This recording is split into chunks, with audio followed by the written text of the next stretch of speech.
ہم اکثر کامیاب لوگوں کی کامیابی کو دیکھتے ہیں لیکن ان کی محنت اور کوششوں پر نظر نہیں کرتے کہ جس کی وجہ سے وہ کامیاب ہوئے۔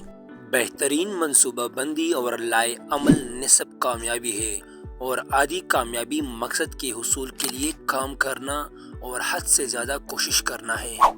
جب کسی چیز سے دہشت محسوس کرو تو اس میں کود پڑو، کیونکہ زیادہ خوف اور احتیاط اس خطرے سے زیادہ خطرناک ہے۔ کبھی کبھی کوئی زیادہ کام کرنے سے نہ تو ماہر بن سکتا ہے اور نہ ہی کامیاب، بلکہ مسلسل کام کرنے سے انسان ماہر بھی بن سکتا ہے اور کامیاب بھی۔ منزل پانا تو بہت دور کی بات ہے، غرور میں رہو گے تو راستے بھی نہیں دیکھ پاؤ گے۔ جس دن ہم یہ سمجھ جائیں گے کہ سامنے والا غلط نہیں، صرف اس کی سوچ ہم سے الگ ہے، اس دن زندگی سے بہت سے دکھ ختم ہو جائیں گے۔ اگر آپ کو ہماری ویڈیو پسند آتی ہے تو ہماری ویڈیو کو لائک کریں اور چینل کو ضرور سبسکرائب کریں۔